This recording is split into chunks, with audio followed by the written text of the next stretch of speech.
Welcome. So glad that you're all here. I've had the fortune of having read these stories just as they were coming off the press, so to speak, or the mind of Dr. Mama. And then I got to see the illustrations that were crafted by our own Professor Afareen Ramanafar from the art department, art and art history, and everything coming together as this book. And then in the midst of it all, I was asked to do the introduction to the book. Now, some of you may know that I'm an ecologist, and I had never done an introduction to a literary book, and I had no clue how to do this, so that was really hard. It's like going back to English 101, as an undergrad and trying to figure out, I just want to do this kind of paper, and, you look and you read other people's versions. And my husband's an English major, and he says, oh, those are the kinds of things that I was doing. And I talked to Afareen to figure out, well, why did you pick, why are your pictures looking like that? And they're very sort of basic questions that probably people who do introduction to book don't ask, really. But I learned a lot. So that was the bottom line. So the first thing is, all of you probably know Dr. Mama and Professor Ramanafar in their wonders of communicating to many diverse audiences. And Dr. Mama does it through storytelling and his poetry and his books. And Professor Afareen Ramanafar has all kinds of showings of her paintings and artwork. And, you know what they're like. But together, what they can accomplish is always bigger than individually. So in this book, what you find is 5 stories that are all taking place in this area of Connecticut, in this region of Connecticut. But they're told by Dr. Mama, who couldn't possibly not tell something from the African storyteller point of view. And that shows, so the reading of it is very important. The artwork is beautifully crafted by Afareen and is really designed to help the reader in a journey of self-discovery with very strategic use of color, which she, talked to me in great detail about, and in abstract ways and these colors and these paintings and these illustrations, I should say, bring forth a positive energy, which is the whole point of these stories, to bring forth positive energy, inner peace, and a deeper understanding of life's meaning to the reader. So every reader is going to have different kind of reactions to this, but the overall is, you have to think about how this relates to yourself. Now, the stories mostly urge us to acknowledge our current blessings. So there's always this kind of self-reflection going on. And they also inspire us to continue exploring life for those little unexpected moments of comfort and wisdom. So you have to be paying attention to what's happening and then acknowledging it and being thankful for it. And some of us may notice something, but we're not always thankful. And so that's an important part of the stories. There's also, in every story, there's some kind of little allegorical riddle associated with perhaps the title or the overall meaning of the story, so you have to look for that. And the title focuses you to start searching for that. And then the story shows us in some way how to learn from our mistakes or experiences. So there's always a purpose, there's something going on in these stories. And ultimately, all of these stories exhort us to forge our own road of self-discovery, or our own, at this time of year, road to Emmaus, form of enlightenment, which Dr. Mama talks about. And they allow his stories to bring good news to them that sorrow, as he mentions, and to them that wait in fear and anguish, hope, and peace passing all understanding. This is a little quote from one of his stories. And the language is beautiful throughout, but you really, when you read all the stories, you feel better. You can go to sleep. So this is one of those books that if you want to read before you go to sleep, it'll make you happy to go to sleep. But you won't fall asleep while you're reading them, though. So that's the good thing, too, for Dr. Mom. So I'm so happy they're here, and off we go to hear some more. All right.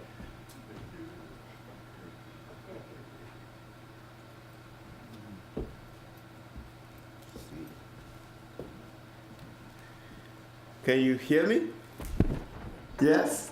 All right, I want you to give Carmen a big round of applause. I want to thank you for having me such a wonderful mentor and friend and an angel all these years. I'm really, really grateful, and may God bless you more abundantly. I want to thank all of you for coming. Thank you for the gift of your presence. I want to thank my colleague, Professor Ramanifa. It was wonderful working with you and, reflecting on the stories and your wonderful illustrations. I'm very grateful for your willingness to work with me, your patience, your understanding, and I hope we do more of this. The stories, it's a collection of 5 stories, and I decided to get them out as an ebook. And the title is Quiet Miracles. They're personal stories, but they are quiet miracles. They are accounts of quiet miracles. In his poem, The World is Too Much With Us, Wordsworth tells us that the world, that late and soon, getting and spending, we lay waste our powers. Little we see in nature that is ours. We have given our hearts away, a sordid boon. The reason why I wrote these stories is to celebrate some moments of wonder, moments that felt like miracles to me. And of course, the title was inspired to me by a poem by the great Irish poet, John O'Donoghue. The poem is entitled A Blessing. And there's a line in the poem that really stayed with me all these years. Take time to celebrate the quiet miracles that seek no attention. So that is the impulse behind my writing of these stories. And I just want to share with you my preface, and then read one of the eponymous story, and then let my colleague give us a presentation on the drawings, on the illustrations. It was a beautiful day, and other personal, quiet miracle stories is a collection of powerful, inspirational stories. It captures personal, life-changing moments of redemption from utter despair to radiant hope, of astonishing transmuting of sorrow into joy, agony into a song of thanksgiving. It is a celebration of our sense of the mysterious, which Einstein called the fundamental emotion of true art and true science. In an increasingly skeptical world, amid the rush and roar of technology, these stories echo John O'Donoghue's call to all of us to celebrate the quiet miracles that seek no attention. They are a joyous song in praise of the human capacity to marvel and to wonder. So I want to share with you the eponymous story. It was a beautiful day, and other stories. And the Dean Kamensid's introduction does a very wonderful job of really putting the stories in context and explaining what they are about.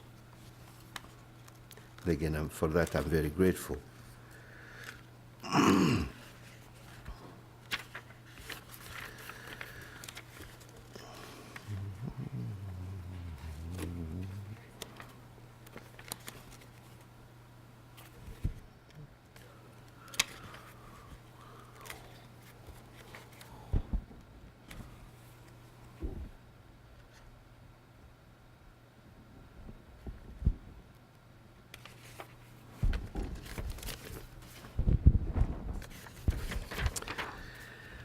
And here is the story I want to share with you.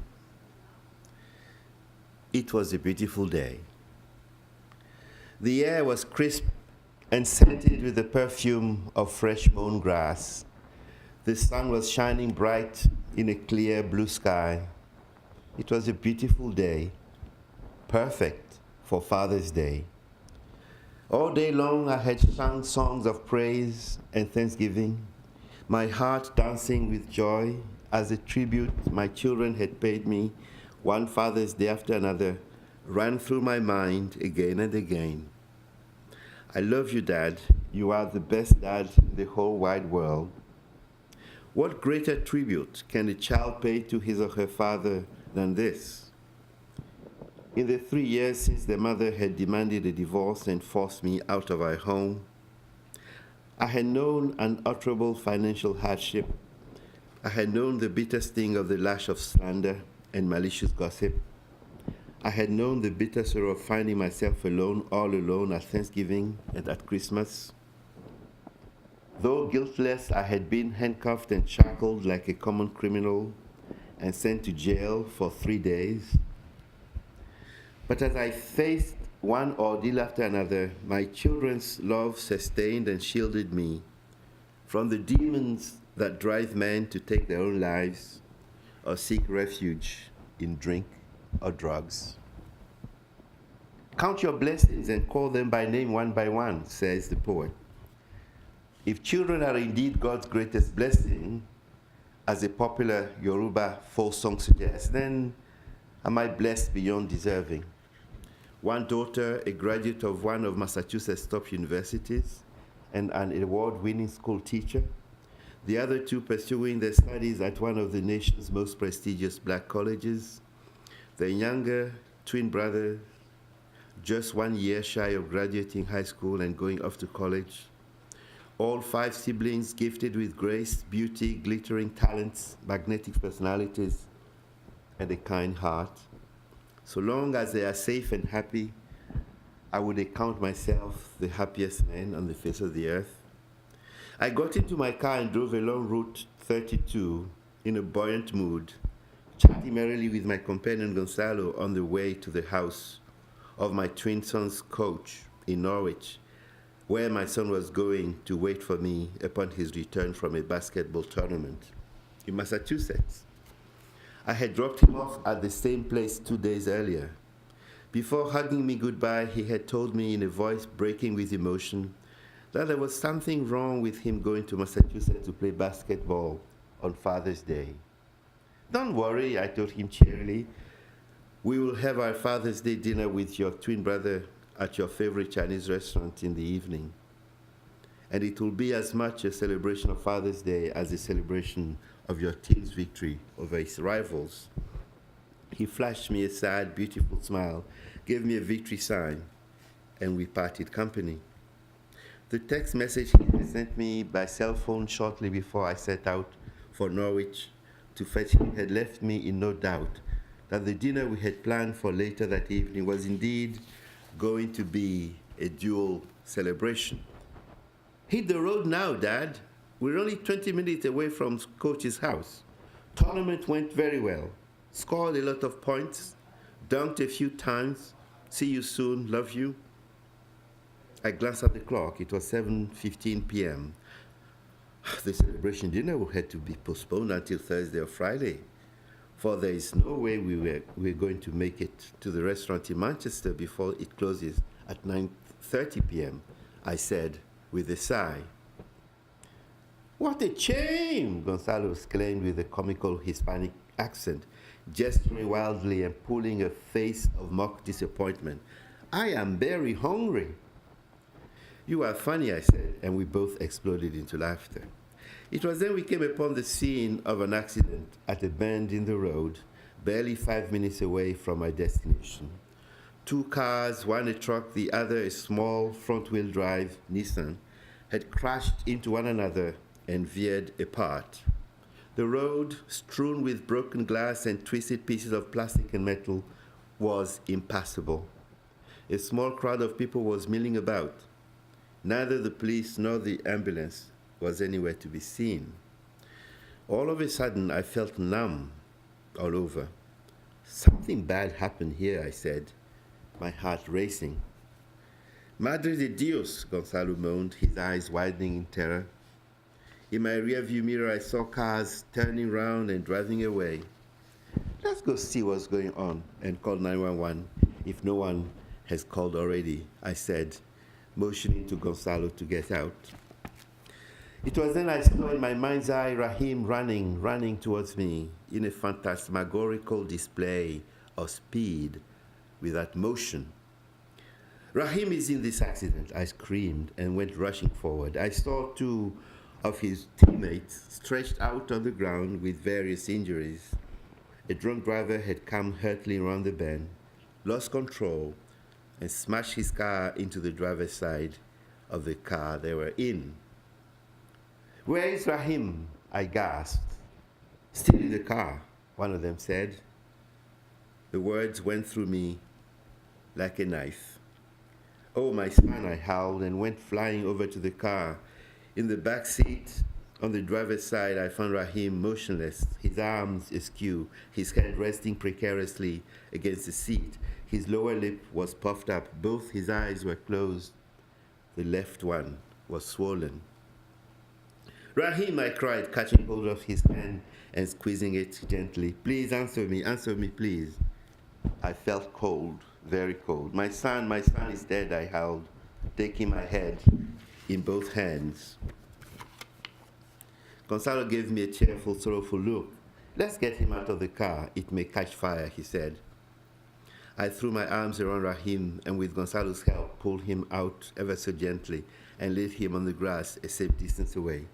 Gonzalo laid his hand gently upon my shoulder as I stood over my son's body, weeping without tears, shivering and moaning incoherently. Under the spell of grief, I cried out, raising both hands to heaven imploringly, let this bitter cup pass from me, O Lord.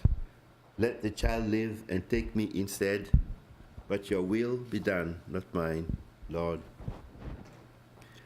It was then the man drew near to me and said in a voice full of tears, I hope your son lives. I hope this is not the end. 3 years ago, my daughter was drugged and raped to death. His words sent shivers down my back, and out of the depths of my sorrow, I reached out and took his hands in my hands. May God comfort you in your sorrow, I said, and may he rest your daughter's soul. My son was rushed shortly thereafter to Bacchus Hospital.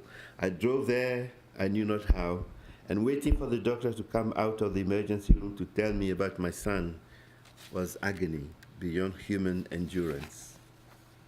If my worst fear should come true, how was I going to break the heartbreaking news to Rahim's mother, to his twin brother, or to his 3 sisters? In my country, the news of the death of a son, a daughter, a sibling, or a close relative was never broken point blank. Such a task could only be discharged by community elders and leaders who had mastered the art of gentle and tactful eloquence in the breaking of doleful news. But this was America, not Africa, and I would have to shoulder the grim task alone and unaided. How on earth was I going to do it? 6 years earlier, I had read out a sorrowful poem by W.H. Auden during a memorial service for my editor and publisher, Mr. Sandy Taylor, a great poet and man of letters who had taken me under his wing out of the kindness of his heart. Lines of the poem came back to me like an old friend, come to keep me company in my hour of need. Let aeroplanes circle moaning overhead, scribbling on the sky the message, he is dead. The stars are not wanted now. Put out everyone. Pack up the moon and dismantle the sun, for nothing now can ever come to any good. You should call Rahim's brother or somebody, Gonzalo said. They must be wondering what keeps him, why he hasn't got back home by now.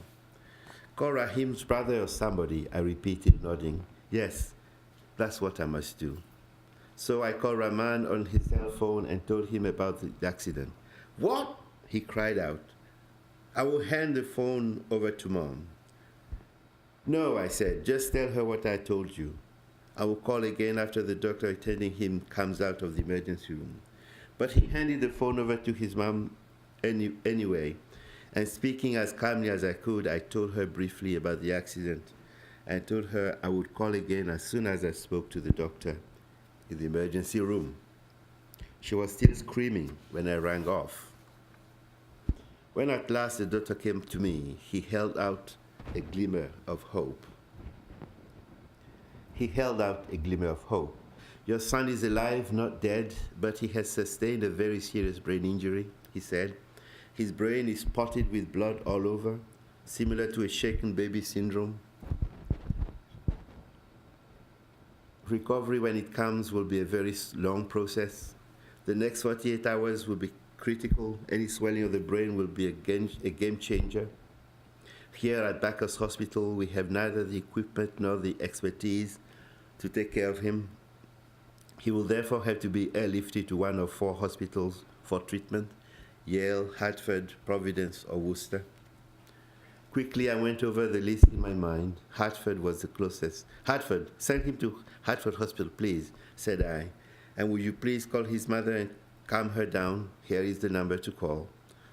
Gonzalo and I rushed back home, changed our shirts, and set out for Hartford.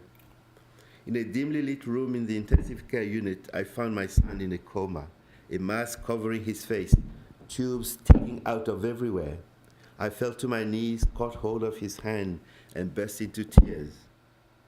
Life had shown me its claws and came near to making me curse God lately, but never until now had I had to contemplate the death of my offspring. I had borne a great many ordeals and moved on, but the death of my son, oh God, how does one bear it and move on?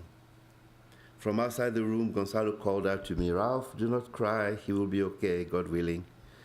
I turned my head, and through my tears I saw his tears. God willing, I repeated after him, the tears flowing ever more freely down my cheeks and soaking my shirts. He will be okay, God willing. I went to bed as dawn was breaking, and as I lay sleeping, I was transported by the hallucinatory power of dreams to a corner of my son's hospital room and found myself gazing in unutterable joy at the lady of regal presence, tending to my son and giving him an injection in the left foot. She was dressed in sparkling white. Her figure, radiant as the moon, flooded the room with soft, soothing light. Her face was turned away from me, but I felt no need to look, only joy and peace passing all understanding. I woke up at 8 to the sound of the alarm clock and instinctively went down on my knees in prayer and thanksgiving, for I knew, though I was still very afraid, I knew that my dream was a game changer. I knew that all would be well. I had only slept for 3.5 hours and felt like going back to bed, but I had a storytelling engagement at 9 a.m. Should I call the school and tell them I was sorry but wasn't up to telling stories after what had happened to my son? But the students had been looking forward to my visit these past 3 months, and calling the program off with less than an hour's advance notice would be the wrong thing to do. So I took a quick shower and headed for the school. The children were delighted to see me and broke into cheers as I stepped up to the podium.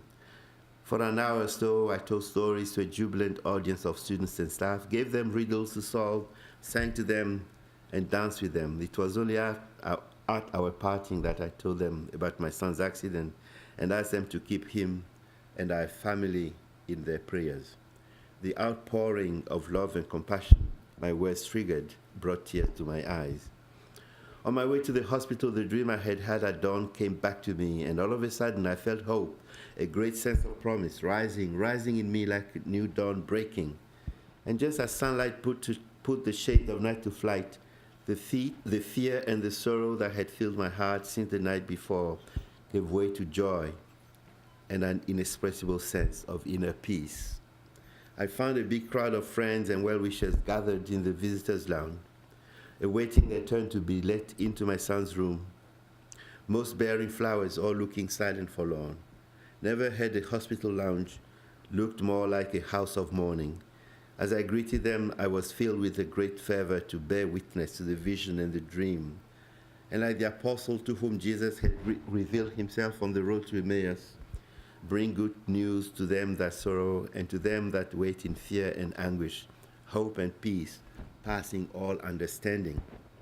Speaking in a gentle voice, quivering with the fervor of the Moesians' call to prayer, I told them about the dream I had had and the vision of the lady in sparkling white. Fear not, I concluded with tears in my eyes. Have faith, that boy will pull through, just you wait and see. 3 days later, at the hour that had been appointed for my encounter with the doctor in charge of the care of my son for the day, a lady dressed in white walked into the waiting room. Tall and spare, her complexion was a blending of ivory and ebony. I am Dr. Joseph, the lead doctor for the team taking care of Rahim, she said, as she extended her hand in greeting, a warm smile disclosing a row of pearly white teeth. The name filled me with wonder, and all of a sudden I was carried on the wings of memory back into the presence of the lady dressed in sparkling white, tending my son in his hospital bed. Only now she held my hand in her hand, and her face was no longer hidden from me, but beaming upon me a smile beautiful beyond any thinking of it.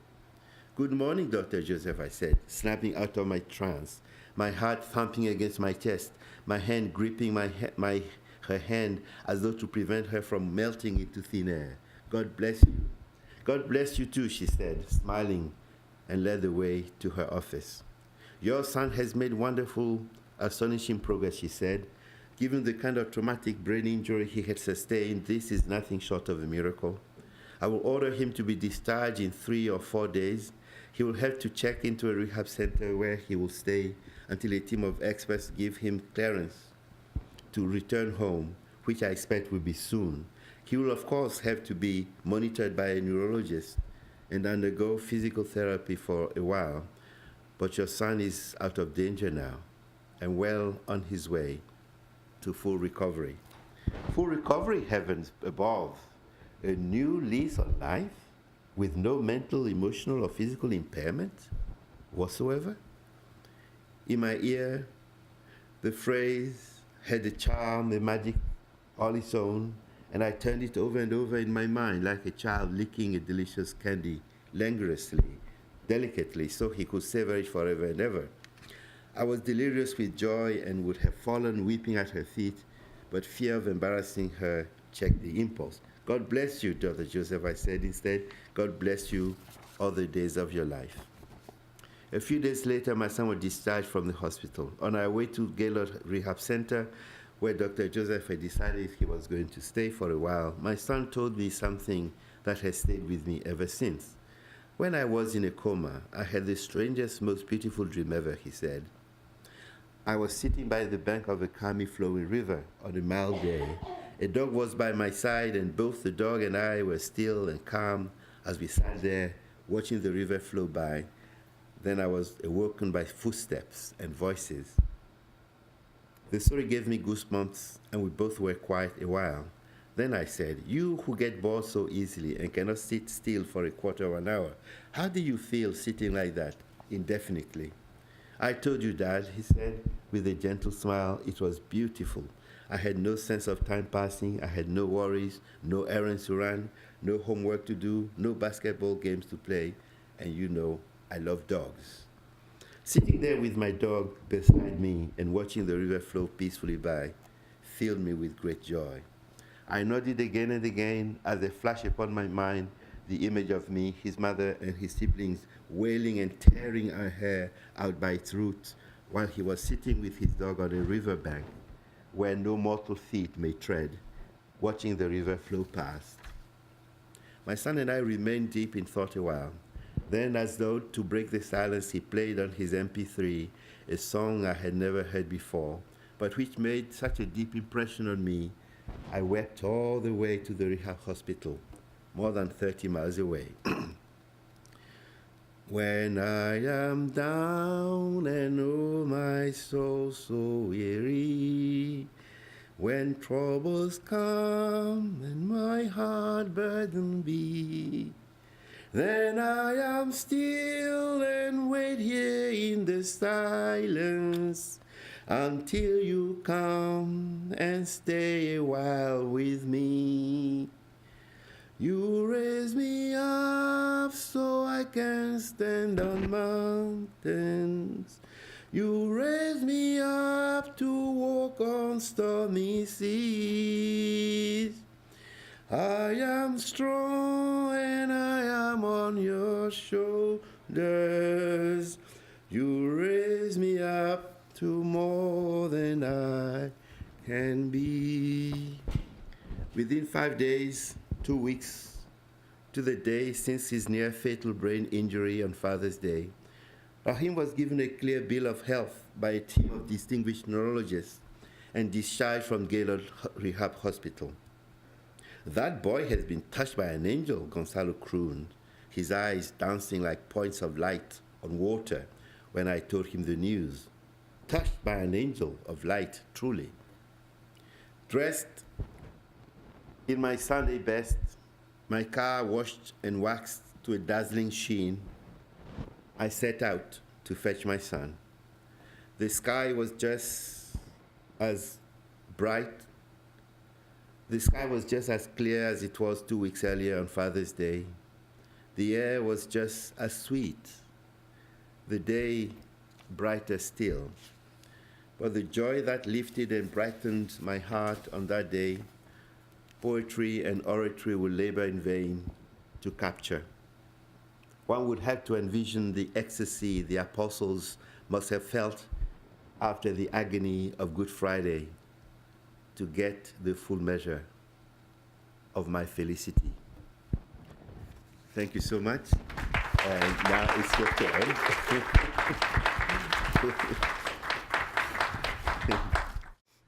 Okay, thank you all for coming. And I'm delighted and excited for everybody to see the series of illustrations I've created for Dr. Raouf's short stories entitled Quiet Miracles. I don't know how many of you guys had the chance to read Dr. Raouf's stories, short stories, but if you haven't, I would strongly suggest to go and read that and take the time. They're heartfelt personal stories of tragedy and redemption. After reading the series of many times, of these short stories many times, I was deeply moved and inspired to produce them, these illustrations. I want to thank Dr. Raouf for giving me this great opportunity. And but before I get into the illustrations and details of my illustrations, I would like to take a few minutes and give you a little brief background about how it has influenced my work. This way you might get a better idea and understand how I have progressed towards these illustrations. You will see in these quiet miracles. I was born in Tehran, Iran. And when I say Iran, most people outside of the Middle East think of camels, deserts, burqas. This is not Iran. Rather, think of historical places, beautiful beaches, rivers, lakes, of course, deserts, snow mountains, and beautiful gardens. You have Iran. That's probably why most Iranian Americans live in or around LA area, because they have it all there. You know, all these things are there. And of course, including traffic. I grew up, let me see. This is, I want to show you this one. This is a shot from north of Iran, which is Caspian Sea. Caspian Sea is the largest lake in the world, and this is the area of that. And then I just wanted to show you this one, that yes, we have snows in Iran. And this is the president of Iran, and they're just with some random kids that they're hiking in the mountains of Tehran. So while growing up in Tehran, I knew at the young age I wanted to be an artist. And so my focus in college was Persian miniature painting, and I got my degree in that area. What you see here is the illustration that I did as my final piece of senior project when I was in Iran. And this is the poetry reading with the master, and this is just the whole thing. It's just illustrated based on the Persian miniature painting, but it was very kind of the idea. It's a little bit far from traditional Persian painting. So I brought my own ideas and colors, and I invented that illustration. It's 18 by 24 watercolor and gouache, and on paper. And I just wanted to show you that where the illustration and idea and kind of experiences that I have, it comes from that area and my degree. So and after immigrating to the U.S. in the late 1980s, it was clear I was just starting out on a new journey of life. Upon arrival in the U.S., I realized there were big cultural differences between East and West. A fact that I would learn quickly, but only eventually would I come to a fully understanding. So my artistic vision, I'm going to show you this one. My artistic vision originates at the intersection points of Eastern and Western culture. As part of this, and within my work, I tend to create ideal feminine figures and space to tell stories, which have shaped my life as a woman. So my original thoughts and interests. My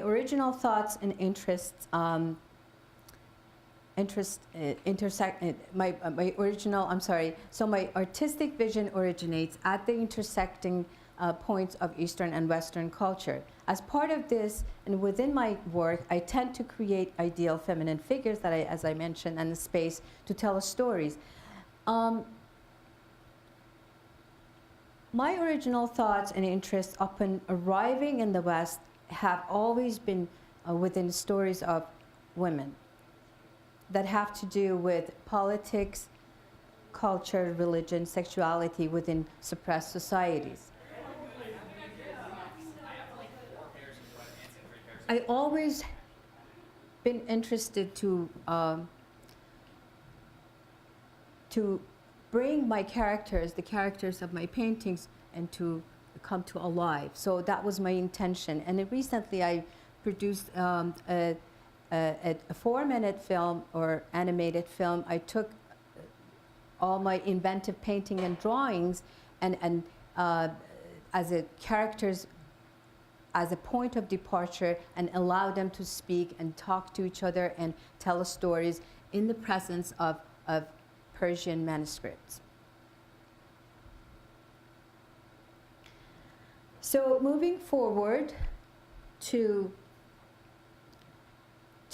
Dr. Rauf's Quiet Miracles, as we know, creativity and imaginations is part of what connects all of us together. Illustration is a visual explanation of the written text. But I knew from the beginning of this project, I knew right from the beginning that I want my illustrations to be ambiguous, obscure, and open to more interpretations than one for the readers. I'm sorry, I'm just keeping back and forth between these two. I wish that I could just, by clicking, not clicking, but clicking just on the picture, I could go to the next. I'm used to Mac, so this is a little bit kind of different. So I have to apologize for that. But anyhow, so I knew from the beginning that I wanted the imagery to be ambiguous. I wanted to be obscure. I wanted them to be more than one interpretation for the reader. After taking a long, in-depth look at the short stories and reading them multiple times, I was moved by the creative and magical elements of these stories, of Dr. Rauf's stories. And I started to imagine myself as part of this story and within the characters themselves. This allowed me to easily connect and illustrate the following short stories. The story that we just listened to, it was A Beautiful Day. I created 4 illustrations with these illustrations. I attempt to instantly take the reader into a dreamlike world that consists of spirituality and symbolic references. For example, the palm of a hand, which I'm going to show you by clicking on these. For example, the palm of a hand has been used in many societies throughout history. Its purpose is to dispose of negative energy and of the evil eye that could cause illness or even death. Another example is birds that I tend to use and kind of bring it to all these stories. It is a common belief that birds were messengers from a heavenly plane, and they are spirit guides and otherworldly helpers.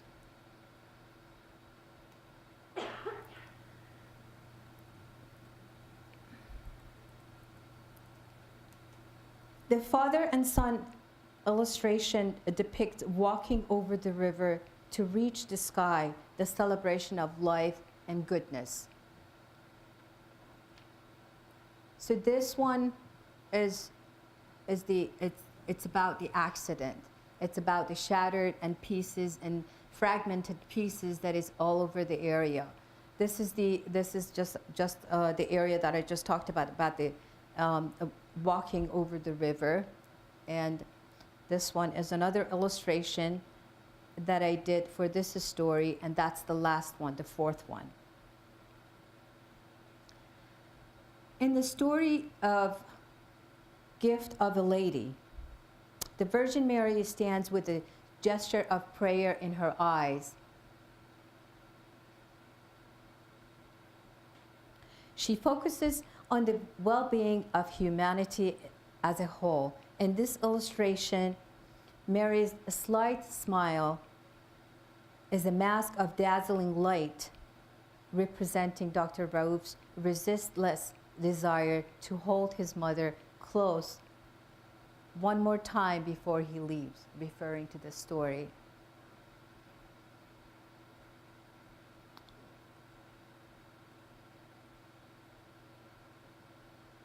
The kindness of a memorable encounter. He steps in a puddle of water.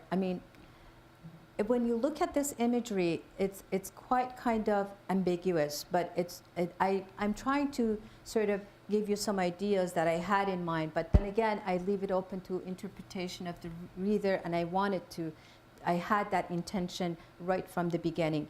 He steps in a puddle of water, heading to an unknown destiny, which appears to be next to a window of flying birds, an allegory of fate and virtuousness.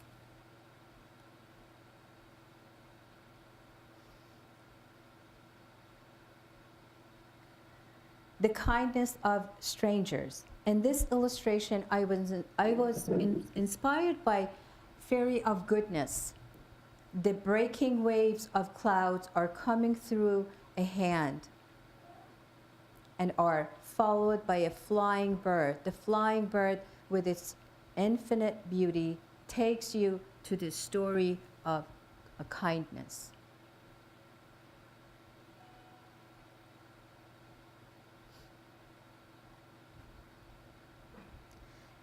It's a miracle. It's another story of beautiful stories, short stories of Dr. Raouf. It's about unexpected twins. Universally, water symbolically refers to purity, fertility, motion, renewal, and transition from liquid to solid. Green is the color we associate with environment, and it is the color of revitalization and rebirth. In this illustration, energy and movement of ocean wave, the color green, a bird's wing, are all seemingly transporting twins to a new beginning.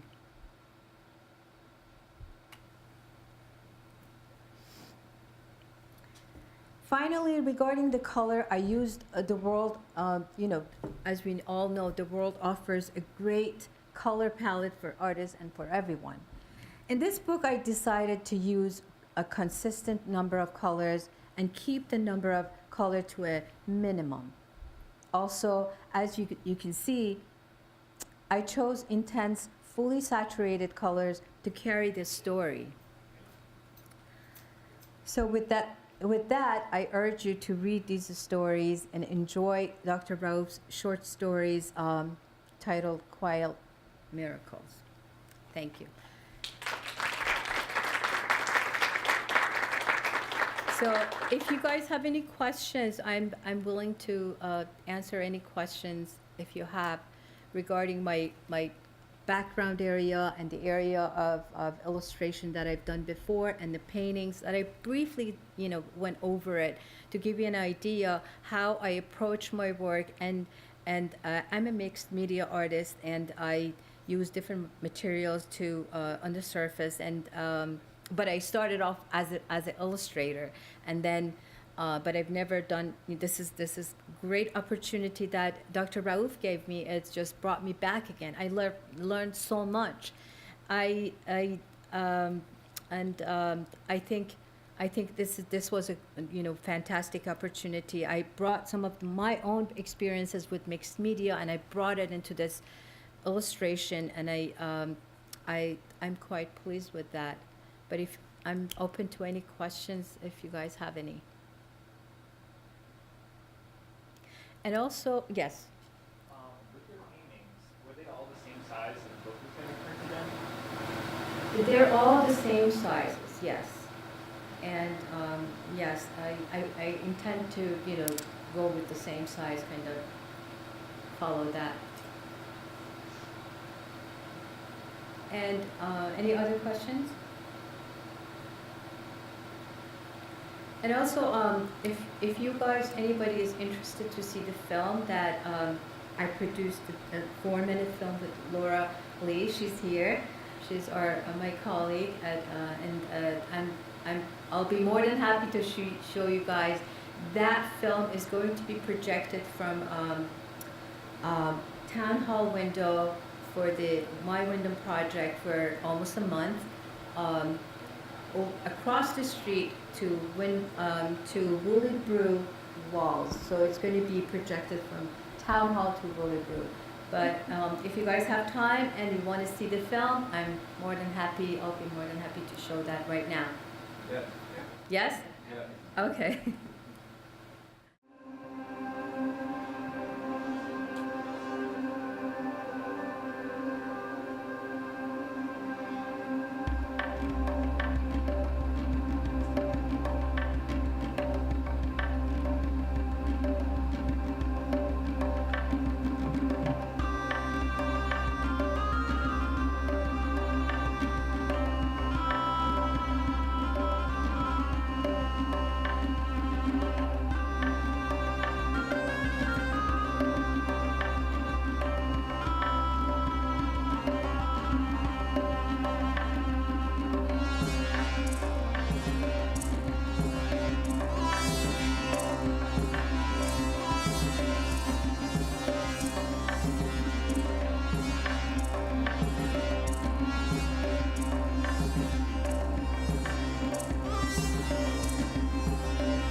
All the images, all the characters, I always wanted to bring my characters from my painting and kind of bring them to a liveliness and kind of tell this story. So what you see with the expertise of Laura, actually, we were able to bring those stories in a kind of panoramic view that you see. Everything was pulled out of my painting characters, basically. Thank you. Any questions?